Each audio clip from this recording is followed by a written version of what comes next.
Sir मागच्या काही दिवसांपासून शहरात आपल्याला उन्हाचा तडाखा वाढलेला पाहायला मिळतो. काय नेमकं टेम्परेचर आहे आणि काय नागरिकांना आव्हान कराल? ओके. आता मागच्या 2 ते 3 दिवसांपासून आपण बघतोय की तापमान हे 39 डिग्री सेल्सिअसपेक्षा जास्त आहे. इव्हन 40 डिग्री सेल्सिअस लोहेगावमध्ये रिपोर्ट झालेला आहे. आणि याचं मुख्य कारण म्हणजे एक प्रतिचक्रवाती परिस्थिती किंवा अँटी सायक्लॉनिक सर्क्युलेशन हे महाराष्ट्र रिजनवर आहे आणि त्यामुळं तापमान आपल्याला वाढताना दिसतं आहे. येणारे 3 ते 5 दिवस अशीच परिस्थिती राहण्याची शक्यता आहे आणि त्यानंतर 1-2 डिग्री सेल्सिअसनी घट ही कमाल तापमानामध्ये आपल्याला दिसेल. पुणे शहरासोबत सर राज्याची काय परिस्थिती आहे? राज्यातील तापमानाबद्दल काय सांगाल? कुठल्या भागाला उन्हाचा तडाखा जास्त अनुभवायला मिळेल? ओके.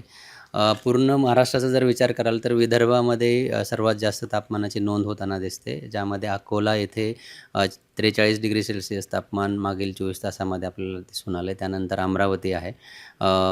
मराठवाड्याचा जर विचार कराल तर परभणीमध्ये 41 डिग्री सेल्सिअस होतं आणि मालेगावमध्ये मध्य महाराष्ट्रामध्ये तेथेसुद्धा 41 डिग्री सेल्सिअसची इतक्या तापमानाची नोंद झालेली आहे.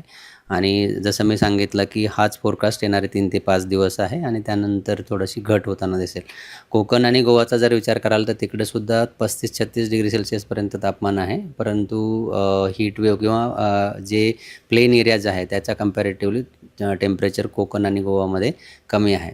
जरी हे तापमान बऱ्याच ठिकाणी 40 डिग्री सेल्सिअसपेक्षा जास्त असलं तरी उष्णलहर किंवा हीट वेव्ह आपण दिलेली नाही आहे. आणि त्याचं कारण म्हणजे की हीट वेव्ह देण्यासाठी 40 डिग्री सेल्सिअसपेक्षा जास्त तापमान गरजेचं असतं ते आहे. परंतु ते सरासरीपेक्षा 5 डिग्री सेल्सिअसपेक्षा जास्त असणंही तितकंच महत्त्वाचं आहे. आता बऱ्याच ठिकाणी तापमान 40 डिग्री सेल्सिअस आहे, परंतु त्याचे सरासरीपेक्षा 2 ते 3 डिग्री सेल्सिअसनी जास्त आहे. तर ही कंडिशन 2 ते 3 दिवसानंतर विदर्भात स्पेशली सॅटिस्फाय होण्याचे चान्सेस आहेत आणि त्यावेळी तिकडे अलर्ट दिला जाईल. ओके.